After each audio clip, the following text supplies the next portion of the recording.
이번 3일간의 이 성회를 위해서 마음에 생각나는 세 가지 단어가 있었습니다. 첫 번째는 승리라는 단어고요. 그리고 두 번째는 예배라는 단어고, 세 번째는 안식이라는 단어입니다. 그래서 첫날 금요일 저녁에는 승리란 무엇인가에 대해서 우리가 살펴보았습니다. 우리가 보통 생각하는 여호와 니시라는 그 단어의 내용과 성경에서 진짜로 우리에게 이야기하는 승리라는 단어의 차이를 우리가 정리하게 될 줄 믿습니다. 우리가 생각하는 승리는 세상에서 인정하는 승리지만, 하지만 하나님께서 우리를 초대하시는 여호와 니시라는 주님은 나의 깃발 되신다는 표현은 하나님 기준으로 하나님께 합격하고자 달려가는 그러한 승리의 삶입니다. 그것에 이어서 어제 저녁에는 우리가 예배에 대해서 살펴보았습니다. 그 예배의 자리로 다시 나오라 우리에게 말씀하시는, 회복을 약속하시는 주님의 음성에 함께 귀를 기울여 보았습니다. 정말 이 시대에 주님과 새롭게 연합함으로 예배자의 모습을 우리가 되찾기를 주의 이름으로 축원합니다. 그리고 오늘 세 번째, 오늘 마지막 시간에 어떤 말씀이 가장 적합할까 많이 고민하던 가운데 하나님께서 그 어떤 것이 아니라 안식에 대한 말씀을 우리에게 전해주시는 것 같습니다. 왜냐하면 지금 우리가 승리라는 단어도 우리가 다시 한번 수정할 필요도 있었고요, 그리고 예배가 무엇인가를 우리 다시 한번 우리 안에 새롭게 정리할 필요가 있지만, 또 한 가지 우리 안에서 회복되지 않으면 안 되는 부분은 안식이기 때문입니다. 이사야서 30장 15절 말씀에서는 우리에게 이렇게 초대하고 있습니다. 주 여호와 이스라엘의 거룩하신 이가 이같이 말씀하시되, 너희가 돌이켜 조용히 있어야 구원을 얻을 것이요 잠잠하고 신뢰하여야 힘을 얻을 것이거늘 너희가 그것을 원하지 아니하고. 여러분, 이번에 세월호 사건을 통해서 우리가 볼 수 있었던 것은요, 대한민국 사회에 다시 한번 정리되지 않으면 안 되는 것은 참된 성공은 무엇인가, 참된 승리는 무엇인가. 두 번째로 우리가 다시 한번 예배자로서 회복돼서 이 땅과 나의 가정과 나의 교회와 내 삶을 새롭게 하는 것이고요, 세 번째는 지금 우리가 살펴보고자 하는 이 안식입니다.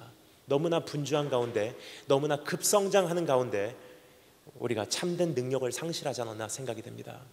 여러분, 참된 능력이라는 것은 내 자신을 희생시키고 정말 이 세상을 변화시킬 수 있는 그 능력, 죄와 하나님의 말씀 앞에서 죄를 거절하고 하나님의 말씀을 선택할 수 있는 능력. 여러분, 너무나 분주한 가운데, 너무나 정신없이 모든 것이 진행되는 가운데, 너무나 급성장하는 가운데 세상이 알려주는 그 승리라는 명복하에서 너무나 우리가 정신없이 달려오는 가운데 참된 능력을 상실해 오지 않았나 생각을 합니다. 그래서 오늘 하나님께서 우리에게 다시 한번 안식하라고 말씀하신 주님의 음성을 우리 한번 이 말씀을 통해서 들어보도록 하겠습니다. 우리에게 오늘 안식을 허락해 주시러 찾아오시는 예수님은 어떠한 분이신지 오늘 네 가지로 나눠서 이 말씀에서 살펴보겠는데요, 여러분, 지난 3일 동안 우리가 이제 말씀을 나누면서 여러분 한 가지 여러분 이미 감지하셨을 줄 믿습니다. 제가 설교하는 그 방식이요, bulletin board라고 하는 그 어떠한 테크닉이에요. 뭐냐면요, 말씀이 시작하기 전에 다음과 같은 네 가지를 살펴보겠습니다 하고 네 가지를 붐붐붐붐 말씀을 드리고 한 가지씩 이렇게 구체적으로 살펴나가는 그러한 설교학의 테크닉이 있습니다. 사실 저는 테크닉은 별로 중요하지 않다고 생각합니다.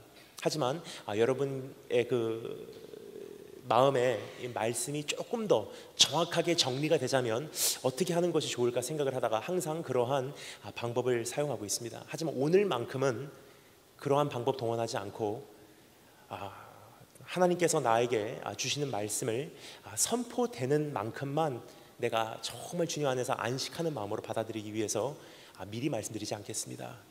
그래서 우리 한 가지씩 하나님께서 우리에게 오늘 어떠한 모습으로 다가오시는지, 오늘 나에게 다가오신 예수님을요, 우리 한번 기대하는 마음으로 우리 순간순간 만나시는 축복이 있으기를 주님으로 축원합니다.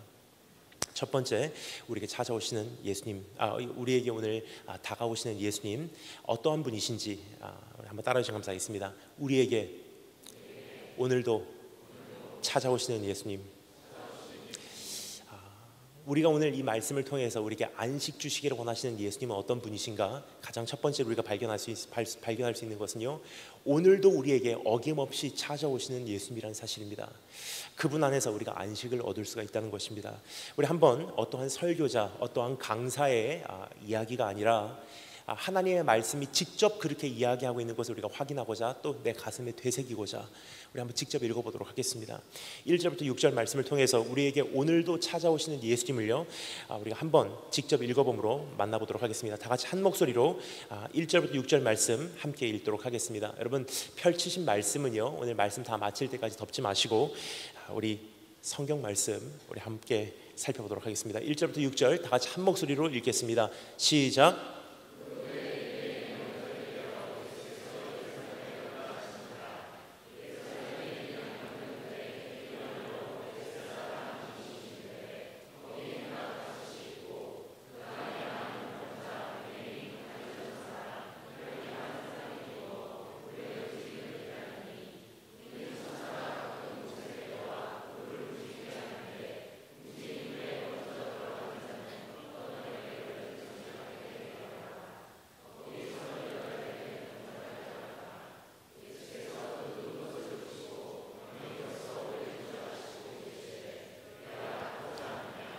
아멘. 예수님께서 어떻게 우리에게 찾아오시는지 다음과 같은 세 가지로 이 본문 말씀을 통해서 먼저 정리해 보도록 하겠습니다. 오늘 우리에게 안식을 주시는 예수님은요, 첫 번째로 우리에게 오늘도 찾아오시는 주님이신데요, 어떻게 찾아오시냐 한번 따라서 감사하겠습니다. 실제로 찾아오시는 예수님.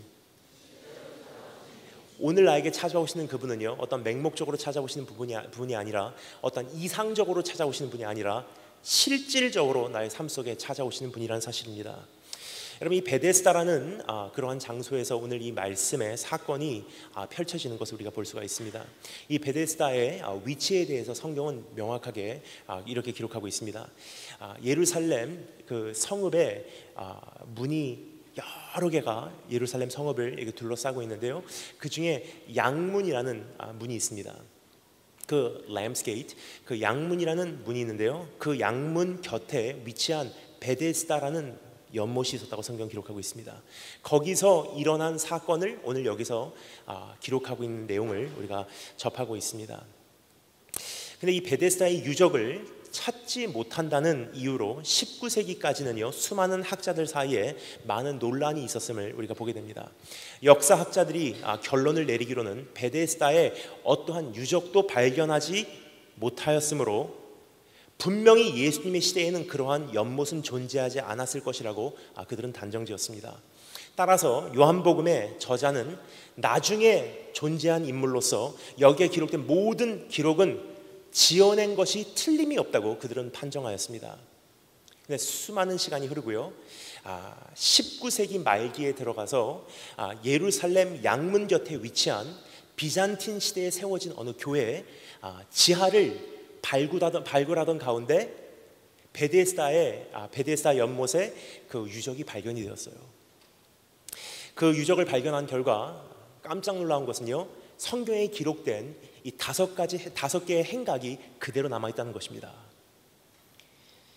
아마도 이것은 AD 70년도에 로마의 침략으로 예루살렘이 파괴되었을 때 함께 무너져 내렸지만 후에 동로마 제국이 기독교 국가로 이렇게 개종을 하면서 베데스다 연못을 기념하고자 그 유적지 위에 세워진 교회라고 그렇게 추적하고 있습니다.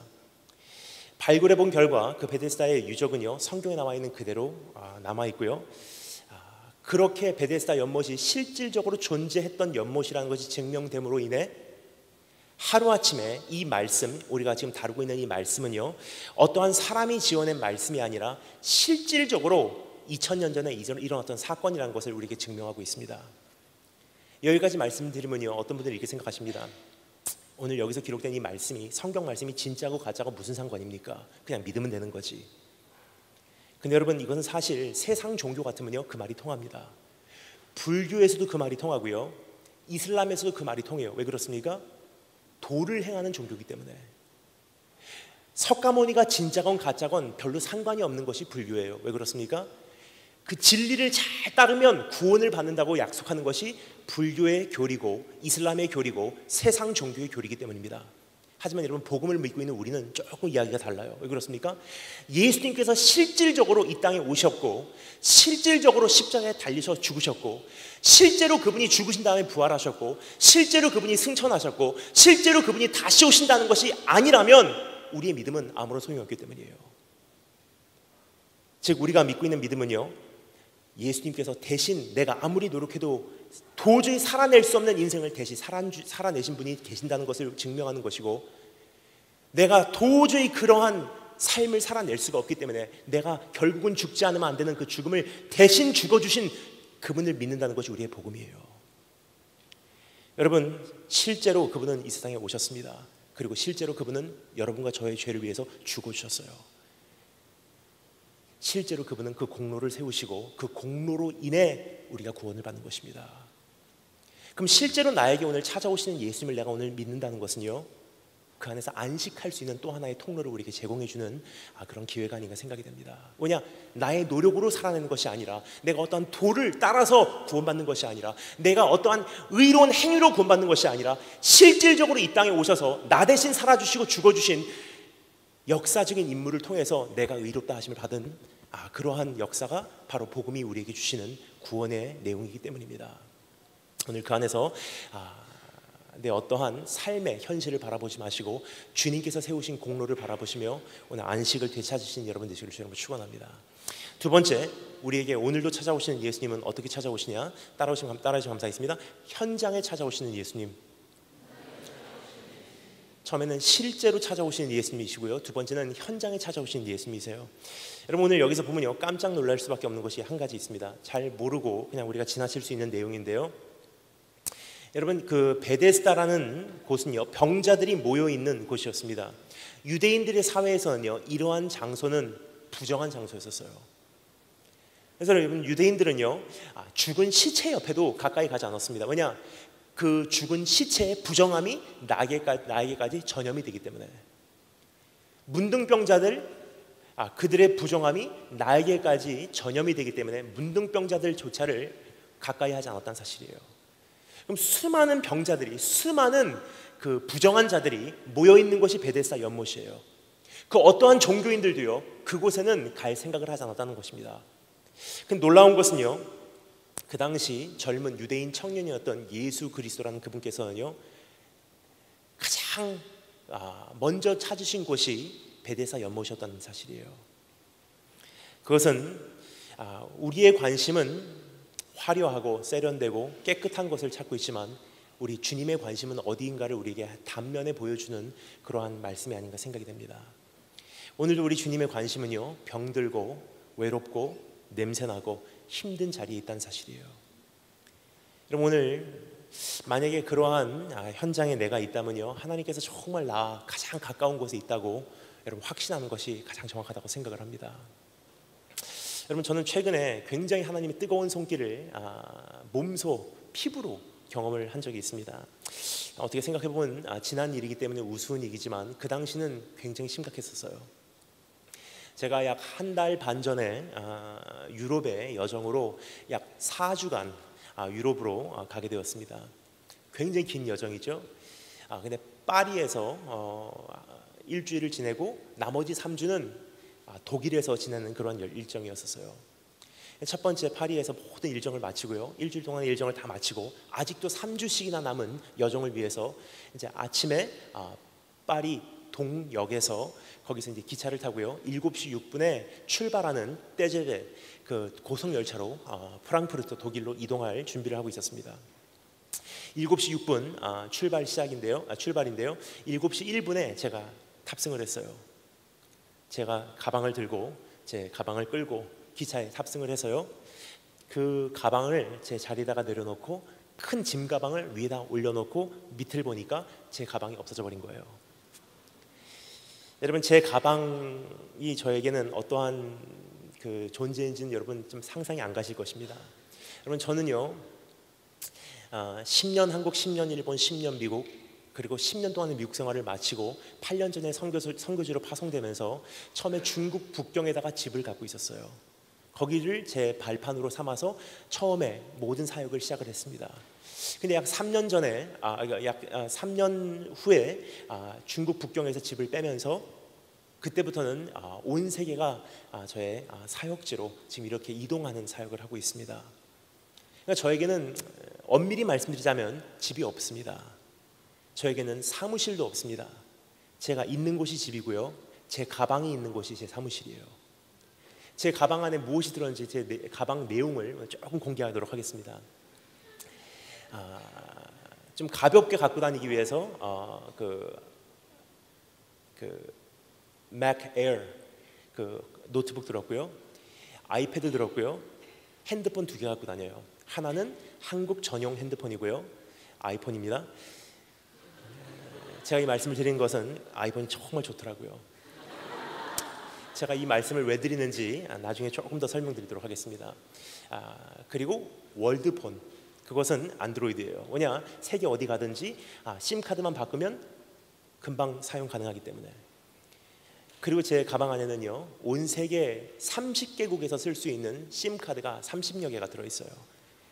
현금 들어있고요, 그리고 헌금이 들어있어요. 왜냐, 온 세계를 다니면서 제가 다 모아놓은 그 헌금을 가지고 각처의 정말 힘든 선교사님들, 현지 사역자들을 주님께서 감동을 주시면 정말 이 사람이 하나님 앞에서 이 물질을 바로 쓸 것 같다고 생각을 하면 제가 헌금을 해요. 그 외에 약 30개국 40여 개국에 그 나라의 화폐가 들어있습니다. 밤중에 공항을 도착했을 때 환전소도 없을 때가 참 많이 있기 때문이에요. 그러면 약 이틀 동안은 환전을 하지 않고도 호텔 체크인하고 식량을 공급받고 또 이제 심카드를 구입해서 통화에 문제가 없을 정도로 이렇게 제 자신을 지켜낼 수 있는 그 정도 비용은 항상 현금으로 갖고 다닙니다. 그 외에도 인터넷 그 에그 라우터부터 시작해서요, 그 성경책, 그리고 하드 드라이브, 지난 8년 동안의 모든 설교 내용이에요. 지금 다 말씀드릴 수 없는 수많은 자료가요, 그 가방 안에 다 담겨져 있었어요. 하루아침에 날아간 거예요. 여권, 지갑, 신분증마저 다 날아가 버렸어요. 굉장히 그때는 제가 당황이 되더라고요. 어떻게 할까 가만히 서 있는데요, 순간적으로 저에게 드는 생각은 기차를 일단 내려야 되겠다 생각을 했어요. 일단은 큰 짐, 남은 짐을 가지고 옷가방만 들고 내린 거예요. 그러니까 기차가 문을 닫더라고요. 여러분, 그럴 때 여러분 어떻게 생각하시겠습니까? 이제 하나님께서 왜 나에게 이러한 재앙을 내리실까?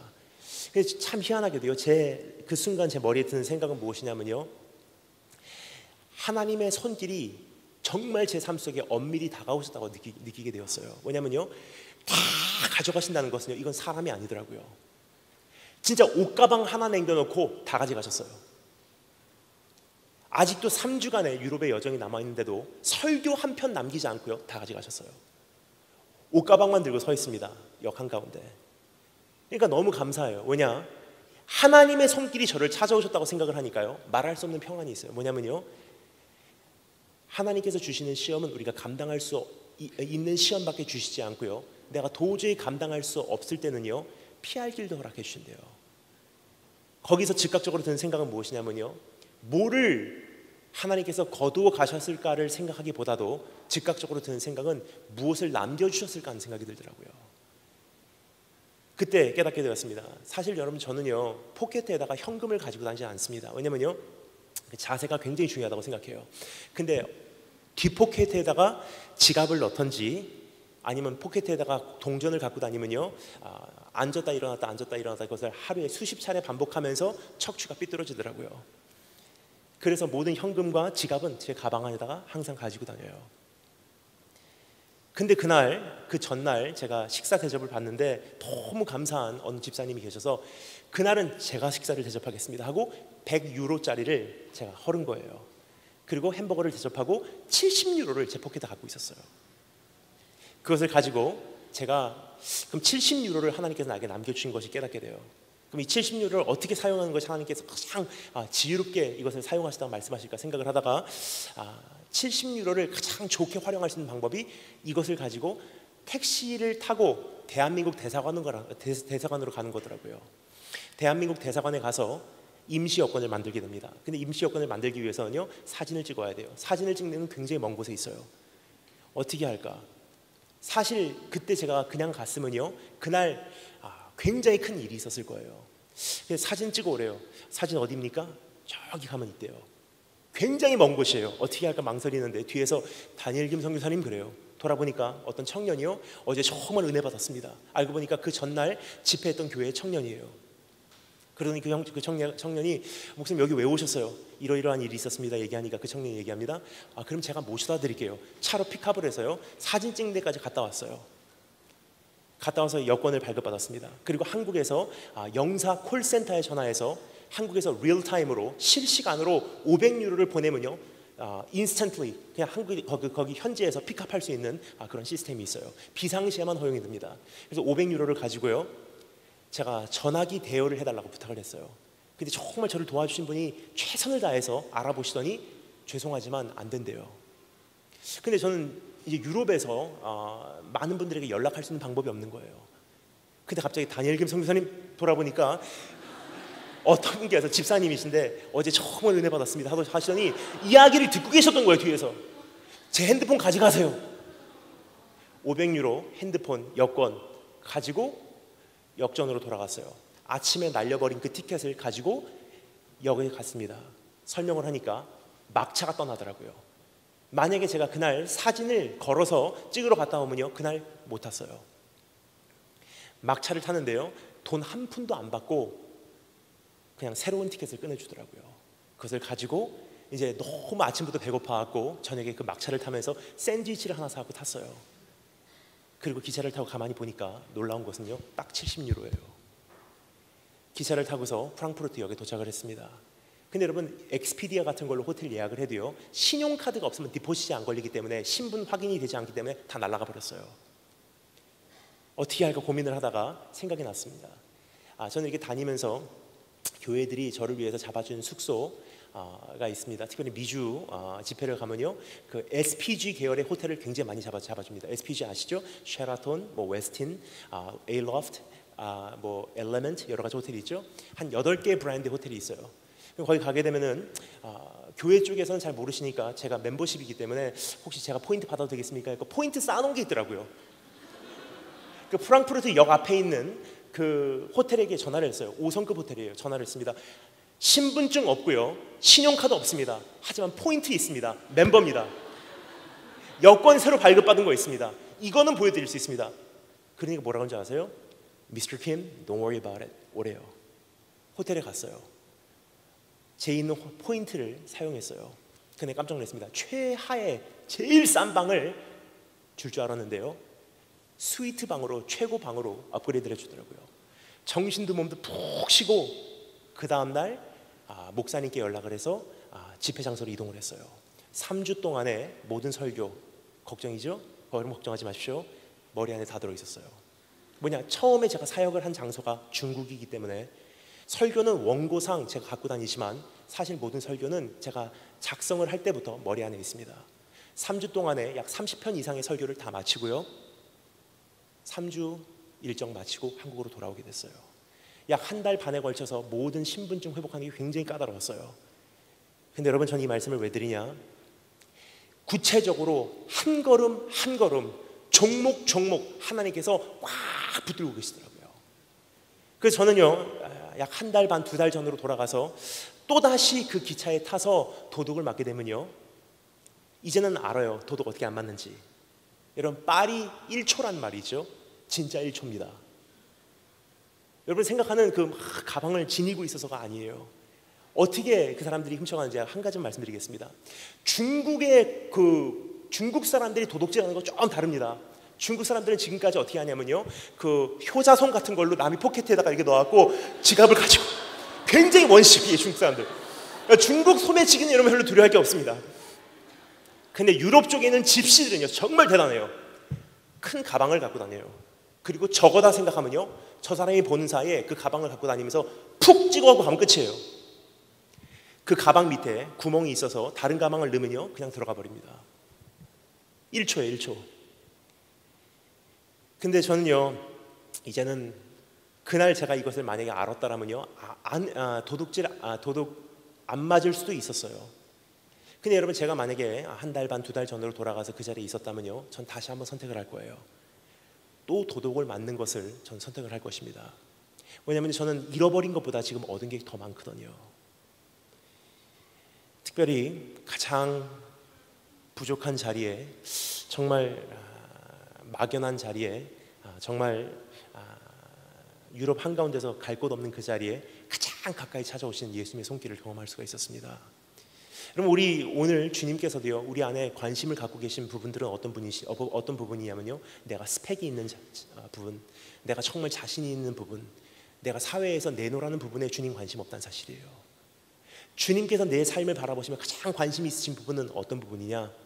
상처난 가정, 이혼한 부모, 남에게 수치스럽게 여기는 내 배경, 남 앞에 섰을 때 남은 모르지만 나 자신만 알고 있는 그 열등한 부분들, 주님의 관심은 거기 있다는 사실이에요. 베데스다 연못에 찾아가셨다는 그분은요, 오늘도 내 삶 속에 그 부분에 가장 관심을 가지고 그 부분을 오늘 지켜보시고 계신 분이라는 사실을 여러분 기억하시고, 그분 안에서 어떠한 내놓으라는 것 내세우지 마시고 이제 그분의 손길에 내 자신을 맡겨드릴 수 있는 그런 축복이, 안식이 있으시기를 주님으로 축원합니다. 세 번째 단어를 감사했습니다. 은혜로 찾아오시는 예수님. 셋째로 우리에게 찾아오시는 예수님은요, 실질적으로, 그리고 어떻게 해요? 현장에, 그리고 세 번째는 은혜로 찾아오신 예수님이래요. 그것은 그분께서 우리를 찾으신다는 뜻입니다. 우리가 주님을 찾아서가 아니라 주님께서 우리를 찾으셔서 우리가 여기까지 왔다는 뜻이에요.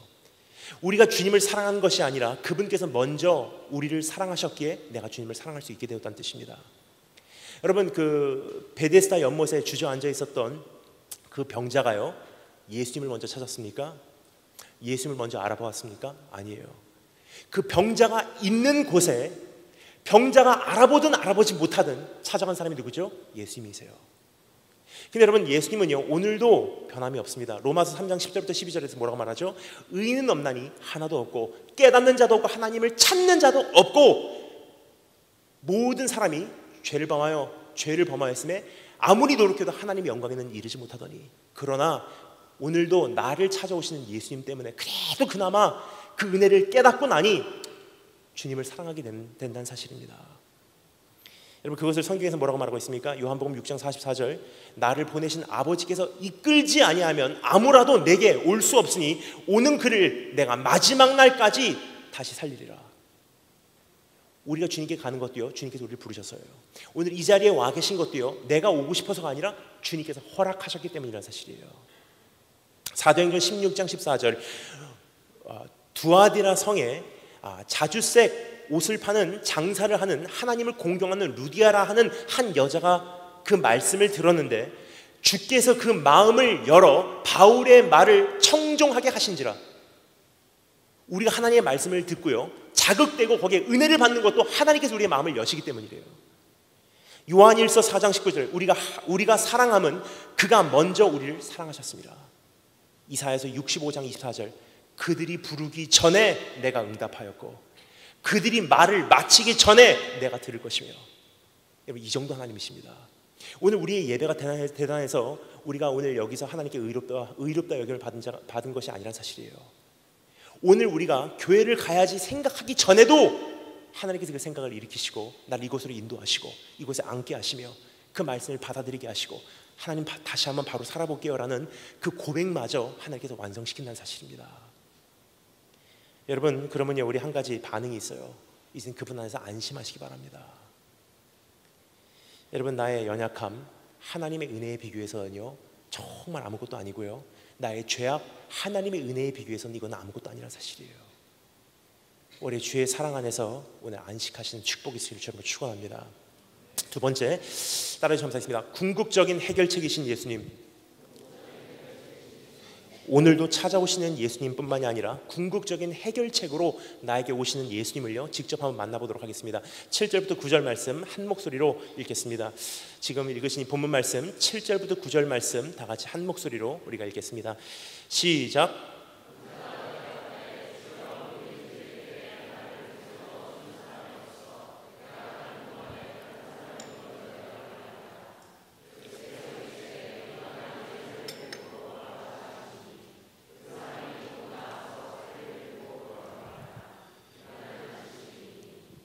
아멘. 우리에게 찾아오신 예수님은 실질적으로 그리고 현장에 그리고 은혜로 찾아오시는 정도의 차원이 아니라 그분은 궁극적인 해결책으로 우리에게 오늘 찾아오신다는 사실입니다. 여러분, 이것이 도대체 무슨 뜻인지 다음과 같은 두 가지로 나눠서 우리가 짧게 한번 정리해 보도록 하겠습니다. 첫 번째는요, 예수님을 다른 해결책을 얻기 위한 도구로 사용하는 우리의 모습을 먼저 보기를 원하는데요, 찾아오신 예수님께 그 병자는 뭐라고 말하고 있습니까? 예수님께서 그 병자에게 찾아오세요. 현장에 그날도 실질적으로 은혜로 찾아오십니다. 근데 그 병자는 뭐라고 말하죠? 저 못에 나를 던져줄 사람이 없습니다. 저 연못이 막 동하기 시작하거든 거기에 나를 던져서 넣어주세요 그래요. 여러분, 이 베데스다 연못이라는 것에 대해서 성경은 오늘 이렇게 기록하고 있습니다. 잘 들으시면 감사하겠습니다. 3절 4절 말씀입니다. 그 안에 많은 병자, 소경, 절뚝발이, 혈기 마른 자들이 누워 가로 열고 물의 동함을 기다리니 이는 천사가 가끔 못에 내려와 물을 동하게 하는데 동한 후에 먼저 들어가는 자는 어떤 병에 걸렸든지 낫게 되밀어라. 가로 닫고. 왜 이게 가로가 되는 줄 아십니까? 영어로 봐도요, 우리말로 봐도 가로가 돼 있어요. 그 이유는요, 진리는 아니란 뜻이에요. 그 당시 있었던 신화에 의하면이란 뜻입니다. 사람들이 그렇게 믿고 있었다는 뜻이에요. 사람들의 말에 의하면 이란 뜻인데, 그 못에만 들어가면, 그 기회만 제대로 활용하면 소원이 이루어질 것이라는 신화를 사람들이 믿고 있었다는 사실입니다. 하지만 여러분, 이것은요, 그날 그곳에 앉아 있었던 병자의 모습뿐만이 아니라 우리의 모습도 동일하지 않나 생각이 됩니다. 이 시대가, 이 사회가 우리에게 던져주는 그 신화는 무엇입니까? 저 학교만 들어가면 굉장히 괜찮아질 거야. 저 기회만 잘 잡으면 괜찮아질 거야. 저 사람만 잘 만나면 괜찮아질 거야. 배우자만 잘 만나면 성공할 거야. 저기만 취업하면 이제 괜찮을 거야. 이것만 되면, 저것만 되면 평생을 기다려 주저앉아 있어요. 근데 오늘도 예수님께서 찾아오세요. 근데 우리는 그분에게 어떻게 반응하죠? 주님, 던져서 넣어주세요 그래요. 그분을 못 알아보고요, 주님, 저 회사에만 들어가면 내가 행복할 것 같습니다. 회사에 넣어주세요. 하나님, 저 결혼만 하면 괜찮을 것 같아요. 결혼 성공시켜주세요. 하나님, 저 직장에만 들어가면 괜찮을 것 같아요. 저 학교에만 들어가면 괜찮을 것 같아요. 이 문제만 해결되면 괜찮을 것 같아요. 주님, 저를 제발 좀 던져서 그 연못에 넣어주세요. 오늘도 찾아오신 예수님께 우리가 부탁하는 부탁이요, 그 정도 레벨이에요. 근데 예수님께서는 그날 뭐라고 대답하셨습니까? 병자에게 내 자리를 들고 일어나 걸으라 그러세요. 이것을 한마디로 요약합니다. 바로 이런 뜻입니다. 내가 바로 그 연못이다. 그 연못 들어가서 문제 해결될 거 가니? 그 회사 들어가서 문제 해결될 거 가니? 그런 가정 꾸며서 해결될 거 가니? 아니야. 내가 바로 연못이야. 이것을 다른 곳에 성경은 뭐라고 말하고 있죠? 내가 곧 길이요 진리요 생명이래요. 저 길로 갈 수 있도록 나를 도와주세요가 아니에요. 주님께서 말씀하십니다. 내가 길이야. 저 생명 얻을 수 있도록 나를 좀 도와주세요가 아니에요. 주님께서 말씀하십니다. 내가 생명이야. 여러분, 오늘도 나에게 찾아오신 예수님 내 앞에 계신데 우리가 주님 외에 다른 것을 그토록 지금 원하고 있다는 사실입니다. 여러분, 분명히 말씀드리겠습니다. 세상은 우리에게 오늘도 끊임없는 신화를 이야기합니다. 저것만 되면 행복해질 거야. 저것만 되면 이제는 괜찮아질 거야. 근데 오늘 주님께서 말씀하십니다. 나를 그 연못에 던져 넣어줄 수 있는 그러한 존재로만 사용하지 말아라. 한 회사 들어가게 해주세요. 문제 해결해 주세요. 결혼시켜주세요. 주님께서 말씀하십니다. 내가 해결책이다. 오늘 그분을 만나시는 게요, 안식을 얻을 수 있는 주님께서 우리에게 주신 통로라는 사실을 오늘 깨달으시고 그러한 안식의 자리로 나오신 여러분 되시길 주님을 축원합니다. 세 번째, 따라 감사했습니다. 배반자를 기억하시는 예수님. 오늘도 찾아오시는 예수님. 두 번째, 궁극적인 해결책으로 찾아오신 예수님. 세 번째, 배반자를 기억하시는 예수님이세요. 우리 한번 10절부터 15절 말씀 읽어보므로 배반자를 어떻게 기억하시는지 한번 직접 읽어보도록 하겠습니다. 10절부터 15절 다 같이 한 목소리로 읽겠습니다. 시작.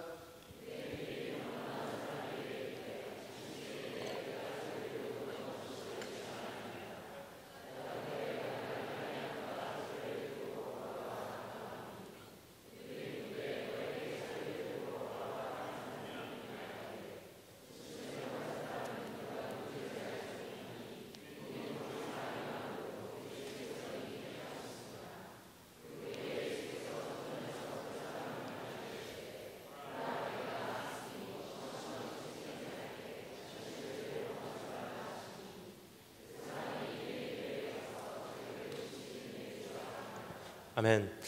참 재미난 장면이 여기 소개되어지고 있습니다.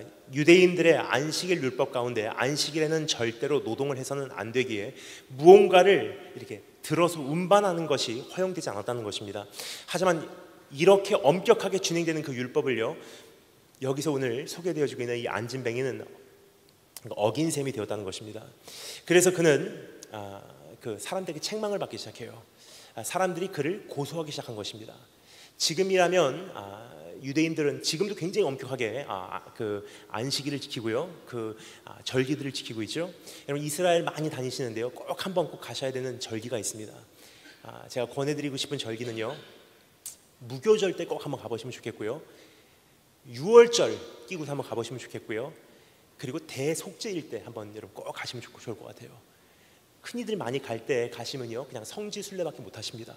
근데 무교절 때 가시면요, 진짜 그 누룩을 제거한다는 것이 무엇인지 이거 피부로 느끼실 수 있어요. 저는 무교절 때 제가 이방인인지라 굉장히 그 햄버거가 땡기더라고요. 무교절 때 예루살렘에서 제가 햄버거를 찾아 돌아다닌 적이 있습니다. 근데 맥도날드를 갔어요. 제가 굉장히 실망을 했습니다. 맥도날드 빅맥을 시켰는데요, 빵에 누룩이 들으면 안 되기 때문에 빅맥인데 비스켓 사이에다가 햄버거를 넣었어요. 보고서 제가 깜짝 놀라고 What is this? 하고 화가 나서 안 먹고 나온 적이 있습니다. 6월절 때 이스라엘에 갔습니다. 진짜 잘 꼬셨더라고요. 온 세계에 있는 유대인들이요, 6월절 지키러 귀환을 해요. 온 세계에 있는 성지 순례자들이 6월절 때 모이기 시작합니다. 6월절 때 이스라엘 가면요, 방이 없습니다. 방이 4배, 5배 가격이 뛰기 시작해요. 예루살렘 한가운데서요, 그렇게 비싼 방도 하나도 남지 않았어요. 정말로 마구간을 찾고 있었습니다. 제가 마구간에서 자야 되는 게 아닌가. 대속죄일 꼭 가보시기 바랍니다. 대속죄일 때는요, 6월절 정도의 차원이 아니에요. TV 방송국도요, 방송을 하지 않습니다. 모든 교통 시스템 셧다운이에요. 길거리에 걸어 다니잖아요. 유대인들이 집에서 돌을 던져요. 집에 들어가라고.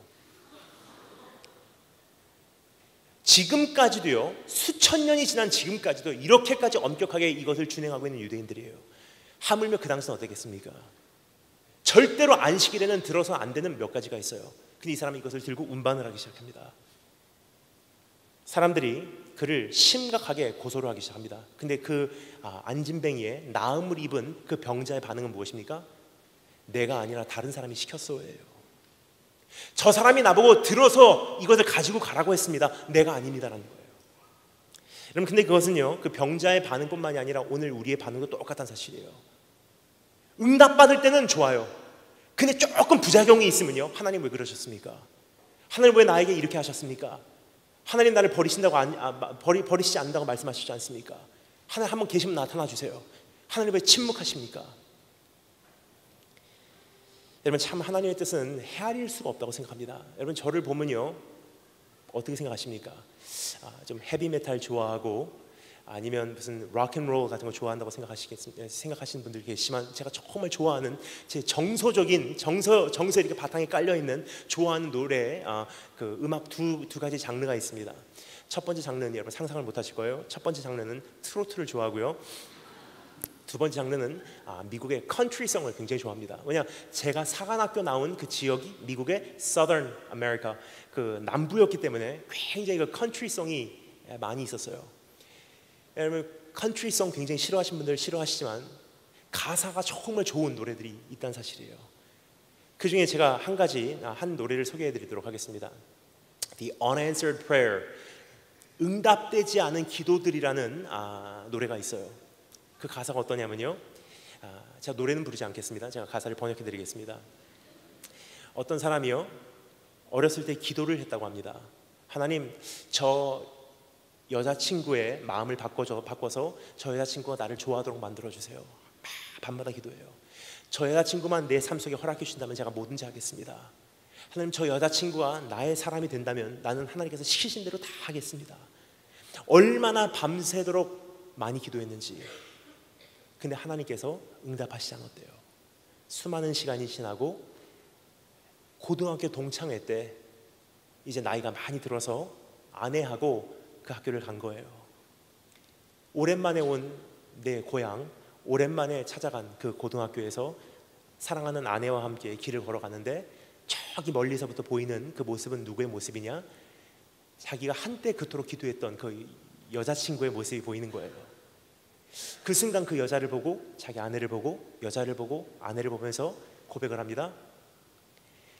God's greatest gift is unanswered prayer. 하나님께서 우리에게 주시는 가장 좋은 선물 중에 하나는요, 기도를 거절하시는 거예요. 만약에 그 여자친구 만났으면요, 그 아내 못 만났겠죠? 우린 굉장히 그 원망은 잘해요. 하나님 왜 기도 응답 안 하셨습니까? 왜 하나님 침묵하셨습니까? 왜 하나님 그때 나를 버리셨습니까? 하나님 왜 그때 어디 계셨습니까? 근데 여러분, 하나님께서는요, 어제나 오늘도 내일도 변하시지 않는다는 것은요, 기도를 한 그것을 때로는 거절하신다는 사실이에요. 한번 생각해 보십시오. 여러분, 너무 힘들어요. 하나님 제발 좀 죽여주세요 하는데 하나님께서 응답. 그럼 어떻게 하실래요?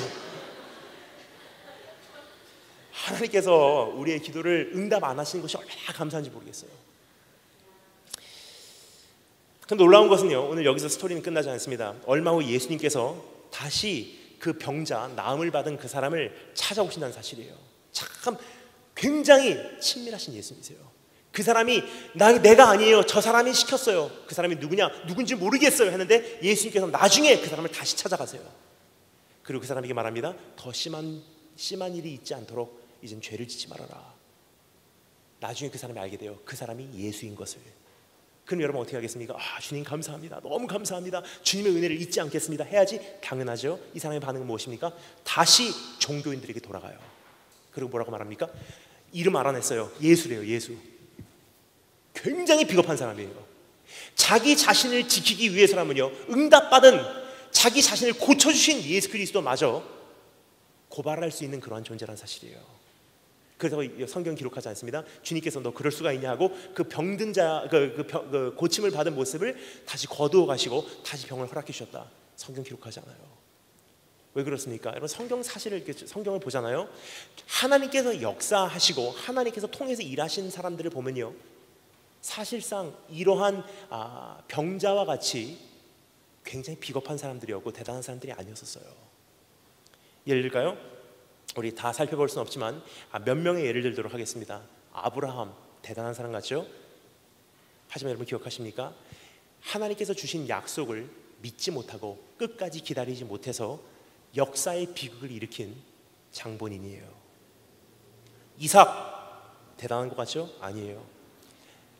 두 아들이 있었는데요, 한 아들을 더 사랑해서 자식을 향한 편애 때문에 다른 아들의 인생을 망쳐놓은 사람이에요. 야곱, 사기꾼입니다. 요셉, 쉬운 말로, 오늘 말로 제가 설명을 하겠습니다. 요셉은 밉상입니다. 밉상. 어제 꿈 꿨어요. 형들이 나한테 절하더라고요. 밉상이에요. 밉상. 다윗 어떻습니까, 여러분? 대단한 사람? 정말 대단합니까? 지금 이 시대의 용어로 표현하자면 다윗이라는 사람은요, 기독교가 개독교로 불리우는 그 원인의 장본인일 것입니다. 사도 바울, 육체의 가시로 인해 평생을 씨름한 사람이에요. 근데 주님께서 어떻게 하십니까? 오늘 여기서 성경에서 기록하고 있는 그 병자와 같은, 오늘 지금 말씀드린 이러한 인물들과 같은, 지금 이루 말할 수 없는 성경에 나오는 수많은 영웅들과 같은, 하지만 굉장히 연약한 자들을 주님께서 찾아오시고 그들을 고치시고 끝까지 기대하시고 하나님의 신실하심으로 그들을 통해서 주님의 역사를 완성하셨다는 사실이에요.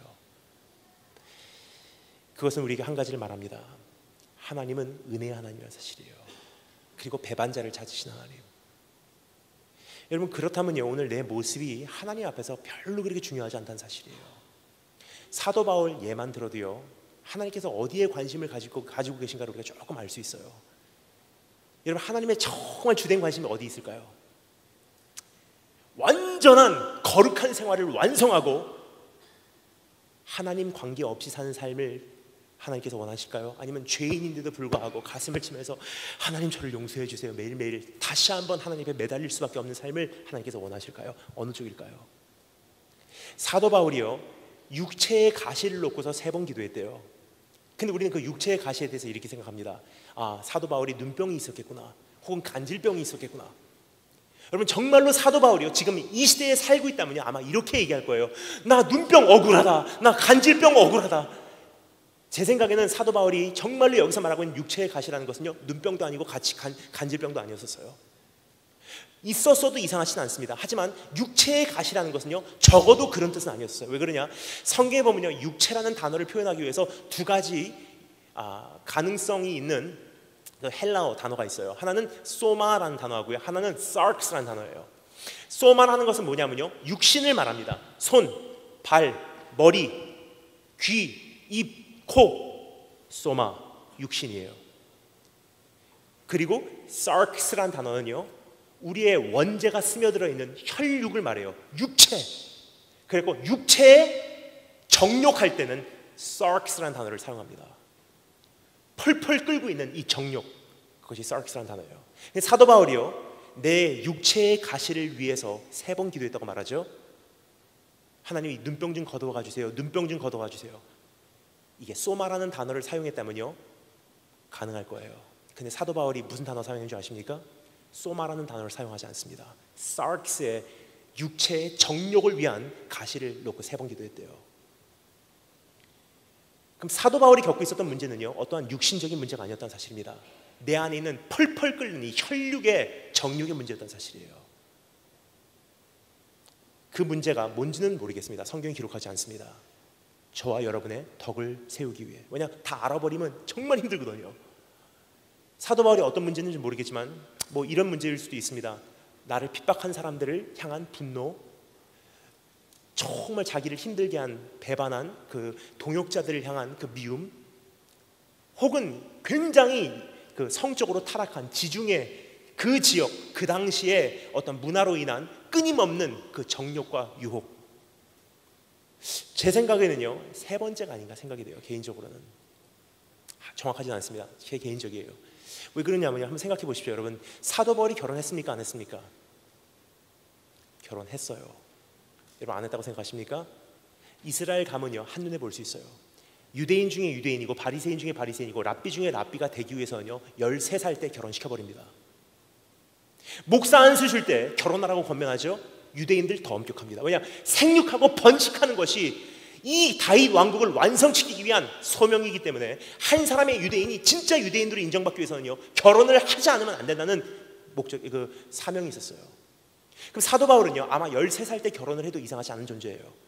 근데 그 나이가 돼서 사도 바울이 되었을 때는요 결혼을 안 했다는 것은요 아마도 일찍 아내가 죽었을 것이 분명합니다. 그러니까 여러분 사도 바울이 이렇게 말하죠. 결혼 그거 별거 아니다.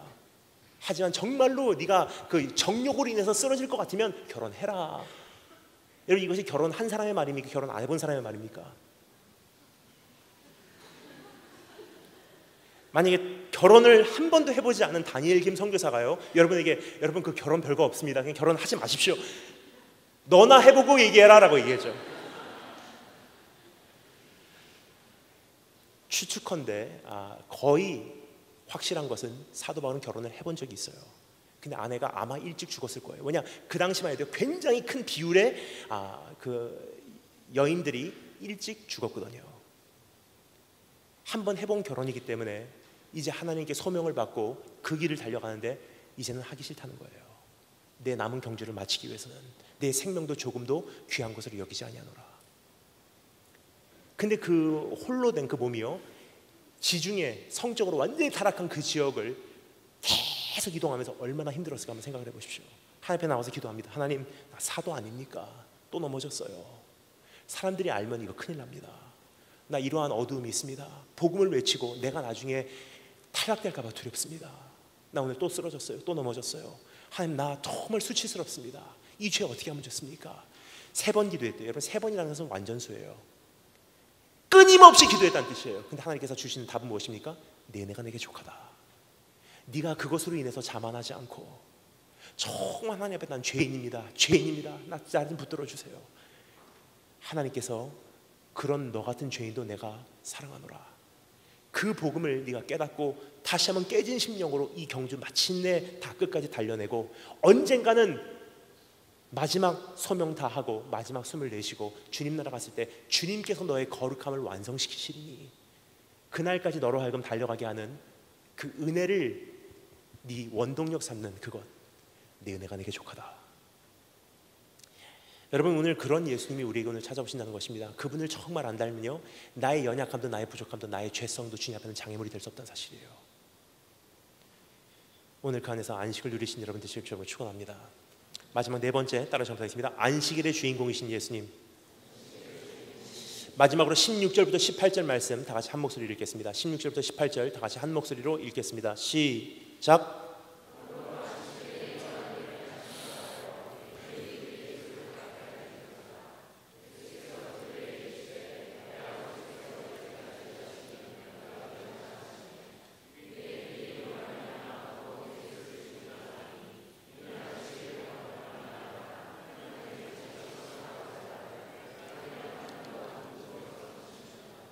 아멘. 첫 번째는 오늘도 찾아오시는 예수님. 두 번째, 나에게 궁극적인 해결책으로 찾아오신 예수님. 세 번째, 배반자도 기억하신 예수님. 여러분, 여기까지만 봐도 정말 있는 그들의 모습으로도 내 영혼 평안할 수 있는 하나님께서 우리에게 능력을 주십니다. 하지만 네 번째, 우리 마지막으로 한 가지 살펴보겠습니다. 안식일의 주인공으로 우리에게 다가오신 예수님이십니다. 여러분, 그 안진뱅이로 인하여 이제 예수님께서 핍박을 당하기 시작합니다. 왜냐, 사람들이 예수가 저렇게 시켰대요. 핍박을 당하시기 시작한 예수님께서 뭐라고 말씀하시죠? 이렇게 변론하십니다. 내 아버지께서 이제까지 일하시니 나도 일한다. 여러분, 이것은요, 두 가지 문제를 제기하는데, 첫 번째 문제는요, 안식일에 일하는 것에 대한 정당성을 예수님께서 말씀하시고 계시기 때문에 이제는 그 유대인들에게 핍박을 당하게 되고요. 두 번째는 아버지와 본인이 동등하다고 말씀하시고 계신 거예요. 아버지도 일하시고 나도 일한다. 이게 뭐가 잘못됐냐? 하지만 주님께서는 이 말씀을 통해 우리에게 엄청난 진리를 선포하고 계셨던 것입니다. 한번 우리가 살펴보도록 하겠습니다. 아버지도 지금까지 일하신다라는 표현인데요, 이것은 엄청난 우리에게 약속을 주시는 말씀이에요. 우리 한번 마지막으로 정리하고 말씀 마치도록 하겠습니다. 여러분, 하나님께서 안식일을 왜 창조하셨을까요? 하나님께서 첫날부터 여섯 번째 날까지요, 온 우주를 다 창조하시고 7일째 하나님께서 안식하셨대요. 왜 안식하셨을까요? 하나님께서 육체적인 쉼이 필요하셔서 안식하셨습니까? 하나님은 육체적인 쉼이 필요 없으신 분이세요. 성경이 기록합니다. 졸지도 아니하시고 주무시지도 아니하신 분이시래요. 하나님께서 왜 안식하셨을까요? 여러분, 안식이라는 것을요, 한마디로 요약합니다. 바로 이 표현이 가장 정확하지 않나 생각이 돼요. 제1일째 하나님께서 빛을 창조하시고 뭐라고 말씀하십니까? 참 아름답다, 참 좋다. 2일째 뭐라고 말씀하십니까? 참 좋다. 3일째 참 좋다. 4일째 참 좋다. 5일째 참 좋다. 6일째 참 좋다, 너무 좋다. 그리고 안식하셨다는 것은요, 바로 이런 뜻이에요. 다 이루었다. 안식이라는 것은 다 이루었다는 뜻이에요. 근데 여러분, 우리가 그 안식을 누리지 못하는 이유가 있습니다. 다 이루었다 함이 우리 안에 없기 때문이에요. 우리는 일하는 이유가 따로 있어요. 사실 일을 쉬어도요, 안식을 얻지 못하는 이유가 있어요. 왜냐, 일을 쉬어도 일 밑에 깔려있는 다른 목적이 성취가 되지 않았기 때문에. 왜냐, 일을 위해서 일을 하는 사람은 없습니다. 이 일을 통해서 내 인생의 허무함을 증명하려고 하는 것이 우리의 모습이에요. 이 정도 일을 해서 내 인생의 허무함을 난 증명하고 말 거야. 난 이 정도 직장을 가지면 내 인생은 그렇게 허무하지 않아. 이 정도 가정을 꾸밀 수 있으면 내 인생은 그렇게 무의미하지 않아. 여기까지 내가 성취하면 내 인생은 뭔가 의미가 있을 거야. 거기까지 합격되면 내 인생은 그래도 의미가 있어. 거기까지 인정받으면 내 인생은 성공했어. 일을 쉰다고 해도요, 그 마음에 그 부분이 충족되지 않는 한 내 안에는 참된 안식이 없다는 사실이에요. 근데 하나님께서 우리에게 말씀하십니다. 주님께서 우리에게 안식하라는 것은요, 다 이루었다 함으로부터 다시 한번 다 이루었다 함으로 돌아오라는 뜻이에요. 여러분, 한번 생각해 보시기 바랍니다. 하나님께서는 제1일부터 제6일까지요 일을 하셨어요. 그리고 7일째 안식을 하셨다는 것은요, 다 이루었다는 뜻이에요. 근데 인간을 언제 만드셨죠? 첫날 만드셨습니까? 6일째 만드셨어요. 6일째 만드신 다음에 인간이 처음으로 맞이한 날은 뭐죠? 안식일이에요. 하나님은 1일째부터 6일째까지 일하시고 7일째 안식하셨지만, 인간은 눈을 뜨면서 탄생되면서 창조되면서 처음으로 맞이한 것은 안식일이에요. 왜 그렇습니까? 하나님은 일하셔서 주님께서 성취하시고 하나님께서 완성하시고 하나님께서는 이루시는 분이시고요, 주님께서 다 이루셨다 하실 수 있는, 선포하실 수 있는 권리가 주님에게만 있고요, 우리 인간은 뭐죠? 다 이루셨다 함으로 시작되는 거예요. 하나님 다 이루셨기에 내가 이제 그 안에서 안식하겠습니다. 주님 다 이루셨기에 내가 안심하고 달려가겠습니다. 주님 다 이루셨기에 최선을 다해서 이제 나는 살아가겠습니다. 주님 내가 죄인 되었을 때 나를 사랑해 주셨기에 이젠 주님을 많이 사랑해 드릴게요. 이미 나에게 거저 은혜를 주셨기에 이제 많이 봉사하겠습니다. 순서가 다르다는 사실이에요. 근데 여러분, 이 자체를 우리가 아직도 누리지를 못해요. 아직도 인정받기 위해서, 아직도 내 자신의 허무함을 달래기 위해서, 아직도 우리가 영접받기 위해서, 아직도 내 인생을 어떤 것을 증명하기 위해서 하나님께서는 참 내 눈에 넌 보하고 내 눈에 너 귀하고 내가 너를 사랑한다 계속 이야기하고 있어도 그거 한마디 듣지 않고, 다 이뤘다 하시면 듣지 않고 아직도 달려가고 있다는 사실이에요. 나타나는 결과는 무엇입니까? 직장을 쉬어도요 지침이 있어요. 끊임없는 허기짐 속에 달려가고 있다는 사실이에요. 아직도 뭔가 해야 될 것 같이 계속 논습으로 달려가니까 내 자신을 돌아볼 기회도 없이 이번에 세월호 사건이 터지니까 노출이 돼요. 지난 수십 년 동안 정신없이 달려왔구나. 내 약한 모습, 내 굶주린 모습, 내 골마 썩어가고 있는 모습, 부패한 모습, 잘못된 구조, 잘못 가리키는 것, 한 번 돌아볼 기회가 없이 계속 정신없이 달려온 거예요. 근데 여러분, 오늘 이 말씀을 통해서 주님께서 말씀하십니다. 첫 번째 안식일 주님께서 말씀하십니다. 주님께서 세우신 안식일, 다 이루었다 하신 안식일이에요. 근데 그것을 우리가 누리지 못해서 죄로 인해서 이제는 인정받기 위해서 달려가요. 일해야지, 수고해야지 내가 살아남을 수 있으니까. 근데 그 저주를 돌이켜놓기 위해서 주님께서 두 번째 안식일을 우리가 허락해 주십니다. 언제죠? 우리가 아직 죄인 되었을 때 우리를 위해서 이 땅에 오시고 나 대신 살아주시고 나 대신 죽어주신 그분께서 십자가 달려서 마지막 숨을 내쉬면서 설립하신 것이 안식일이에요. 뭐라고 말씀하십니까? 다 이루었다. 그분 안에서는요 모든 죄 해결됐습니다. 그분 안에서는요 이미 인정받은 자예요. 그분 안에서는요 이미 사랑받은 자입니다. 더 이상 인정받기 위해서 달려가지 마시고요, 더 이상 영접받기 위해서 달려가지 마시기 바랍니다. 거기서부터 시작되는 것이 안식의 삶이요, 하나님께서 우리에게 주시는 새 능력일 줄 믿습니다. 다 같이 머리 숙여주시고 우리 찬양팀 올라오시면 감사하겠습니다. 하늘의 문을 여서서 우리 찬양을 하겠는데요, 우리 찬양을 하기 전에 이러한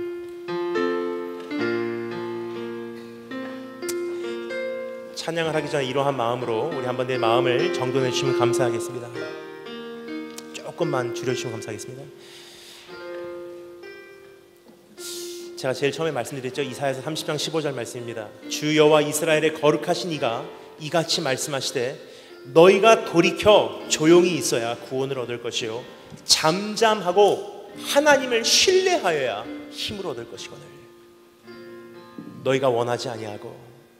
여러분, 주님께서 이것을 신약에 오셔서 우리 주님께서는 이렇게 말씀하십니다. 수고하고 무거운 짐진 자들아 다 내게로 오라. 내가 다 이루었다. 여러분, 참 우리의 삶 속에 깊은 정서적인 그 뒷면에는요 쉼이 없어요 지금. 그러니까 쉬고 있어도 사실 쉬는 게 아니더라고요. 직장을 안 가도 쉬지를 못해요. 새 힘을 얻을 수가 없다는 사실이에요. 구원을 얻을 수가 없습니다. 안식에 들어갈 수가 없어요. 근데 여러분, 오늘 하나님께서 우리에게 기회를 주십니다.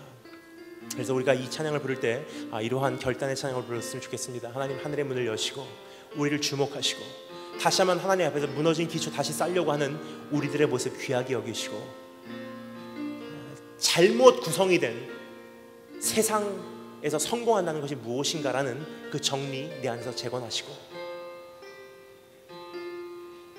정말로 하나님 앞에서 예배자로 온전히 세워주시며, 그리고 이제는 나머지 한평생 이제 달려가며 이젠 주님 안에서 안식하는 자로, 인정받기 위해서 달려가는 것이 아니라 인정받았기에 달려가고 수고하였기에 먹을 수 있는 것이 아니라 주님께서 이미 다 허락해 주시기에 이제는 푹 안식하며 수고할 수 있는 자리에 내가 서게 해주시길 소망합니다. 우리 다 같이 그러한 마음으로 우리 찬양 부르도록 하겠습니다.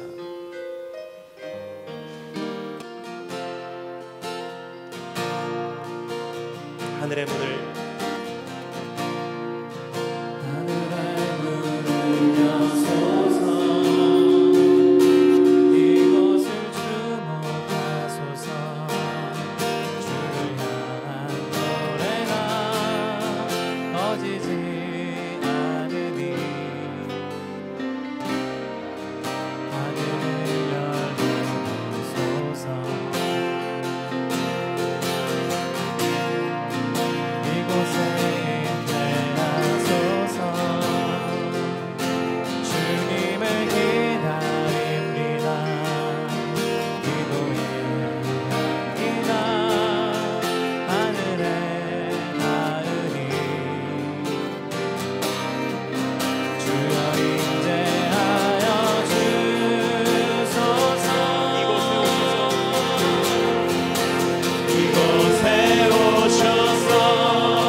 이곳에 오셔서 하늘의 문을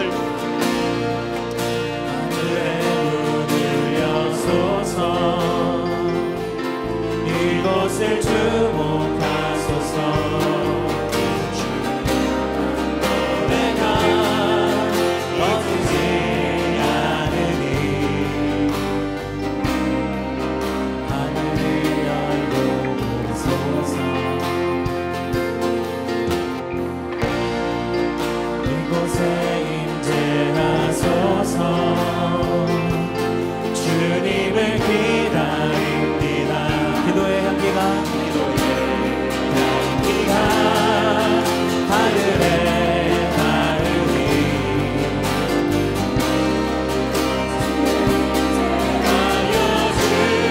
알려주소서 이곳에 오셔서 이곳에 오셔서 이곳에 앉으소서 이곳에서 드리는 예배를 받으소서 주님의 이름이 주님의 이름만이 오직 주의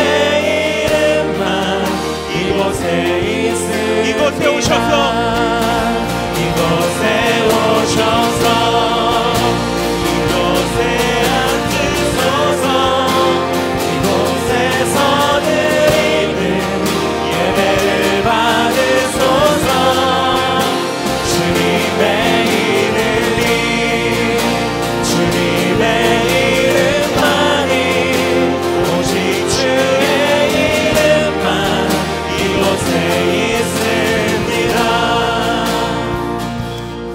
한 가지만 여러분에게 기도 요청을 드리도록 하겠습니다. 우리 다 같이 기도할 때 이렇게 결단 기도했으면 좋겠습니다. 하나님, 그동안 많이 지쳐 있었습니다. 인정받아야만 했고요. 내 자신의 안에 있는 그 공허함을 내가 무엇인가로 채워내야만 했고요. 때로는 그것을 가정을 통해서, 내 스펙을 통해서, 하나님 내 직장을 통해서, 내 학업을 통해서, 남자친구 혹은 여자친구를 통해서, 결혼을 위해서, 결혼을 통해서, 어떤 직분을 통해서, 어떤 사역을 통해서, 어떤 봉사를 통해서, 정신없이 일함을 통해서, 어떤 즐거움을 통해서 내 자신을 채워내려고 했음을 고백합니다. 그래서 하나님, 일을 쉬어도 지쳤고요, 놀고만 있어도 지쳤고요, 내 안에는 참된 안식이 없었음을 고백합니다. 항상 불안했고 항상 두려웠습니다. 항상 목말랐고 항상 메말라 있었습니다. 하지만 하나님, 오늘 이 시간 고백합니다. 이미 다 이루어내시고, 이미 나를 영접하시고, 이미 사랑한다고 말씀하시고, 내가 내 인생의 바닥을 쳤을 때 나를 찾아오셨으며, 오늘도 똑같은 죄로 씨름하고 있는, 오늘도 그 죄로 인해서 쓰러질 수밖에 없는 나 같은 죄인에게 사랑한다고 말씀하시는 하나님을 내가 오늘 만나 싸우니, 오늘 그 품에 안기게 하시고, 수고하고 무거운 나 같은 죄인이 다 이루었다 말씀하신 주님을 오늘 다시 한번 만나게 해주시길 소망합니다. 우리 주 한번 크게 외치고 우리 주님 품으로 내가 돌아가겠습니다.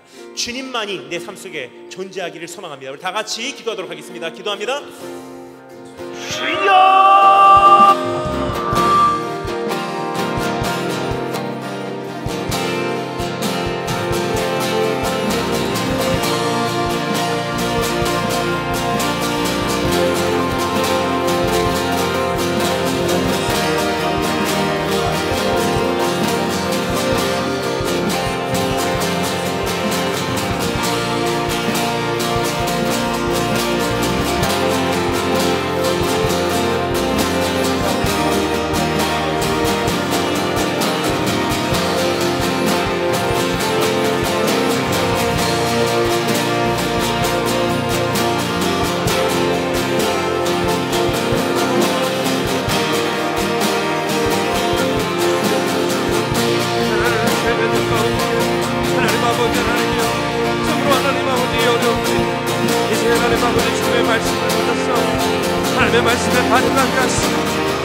아버지 하나님의 교회를 아버지 이끌어나가는 아버지 리더들 주님 아버지 하나님의 이들의 마음이 아버지 이들의 심령이 예수 그리스도의 아버지 하나님의 십자가의 도와를 받으시기를 아버지 하나님의 우리 아니란 가운데 결만한 가운데에 주 아버지 하나님 우리 일생의 붙잡 가운데에 하나님 아버지 변화된 삶을 살도록 하시옵소서. 다시 한번 우리에게 주어지는 아버지 하나님의 대형 아버지 하나님의 참사를 우리도 아버지 나의 목숨을 부패하고자 먼저 아버지 그 자리를 도망하는 그 같은 비겁한 아버지 하나님의 모습을 비겁한 인간이 될 수밖에 없음을 부탁합니다.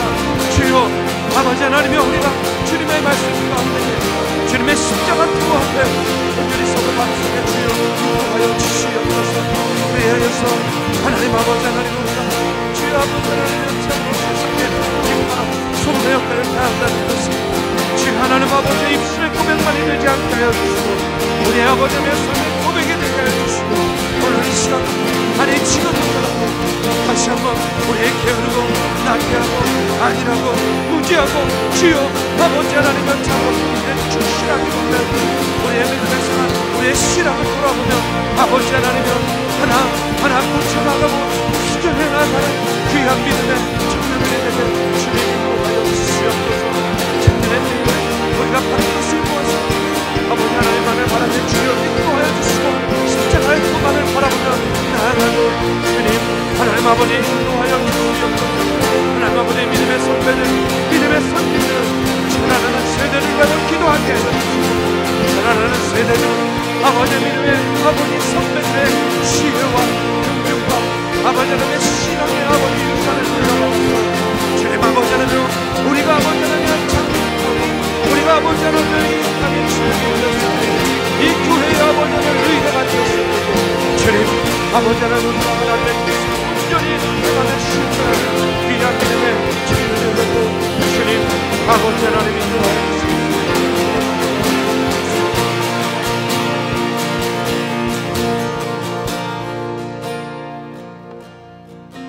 사랑해 주님 감사드립니다. 우리 믿음의 청년들을 사랑하여 주시어서 지난 3일 동안 다니엘 김 목사님을 통하여서 저희들 말씀을 통한 귀한 은혜 받게 하심을 감사를 드립니다. 깨달음의 은혜가 있었습니다. 아버지 하나님이여 회개와 자복과 통회의 울부짖음이 있었습니다. 나를 돌아보고 더욱더 주님을 바라보고 주님의 십자가 앞에 연합하며 주여 다시 한번 주님 앞에 알몸으로 섰을 때에 주의 성령께서 임재하여 주셔서 우리에게 성령의 전신 갑주를 입혀 주실 줄로 믿습니다. 주여 아버지 하나님의 변화되게 하여 주시고 새로워지게 인도하여 주시옵소서. 우리 믿음의 청년들 이제 10년, 20년 뒤에는 이 나라, 이 민족의 주역이 되고 이 국가의 시스템을 움직이고 아버지 선도해 나가는 리더들이 될 줄로 믿습니다. 아버지 하나님의 교회의 주역이 되어서 이 땅의 빛과 소금의 역할을 다하는 사명을 감당하는 주의 일꾼들이 될 줄로 믿습니다. 그러나 때가 되어서 우리에게 자리가 주어지고 기회가 주어졌을 때에 지금의 안일함과 지금의 나태함과 지금의 무지함과 아버지 하나님이여 본질에 충실하지 못하고 형식만을 따지는 바리새적인 생활을 우리가 계속 진행한다면 우리도 국가적인 혹은 개인적인 고난과 어려움 가운데에 내 목숨 먼저 부지하고자 도망하는 이들이 될 것이고, 주여 아버지 하나님, 우리가 그저 감정적으로 심정적으로만 아파하고 동정할 뿐 아버지 그것을 통해서 나 자신을 보지 못하는 그런 영적인 무지함에 빠질 수밖에 없으리라고 생각이 됩니다. 주여 믿음의 청년들, 지금부터 아버지 하나님여 나를 다듬게 하여 주시옵소서. 우리를 세워나가게 하여 주시옵소서. 우리를 회복시켜 나가게 하여 주시옵소서. 그래서 여호와 니시 하나님, 하나님의 깃발 아래 모이게 하시고 연합하게 하시고 주님의 십자가의 도를 바라보며 우리를 담금질하게 하여 주시옵소서. 이제는 우리 구주 예수 그리스도의 은혜와 살아계신 하나님의 역사하심과 성령님의 감화, 감동, 교통하심이 주님의 귀한 사자 다니엘 김 목사님을 통하여서 주신 말씀 가운데 은혜 받고 다시 한번 그 말씀대로 살고자 다짐하며 나아가는 사랑하는 정동의 청년들 머리 위에 이제로부터 영원까지 함께하기를 간절히 축원하옵나이다. 아멘.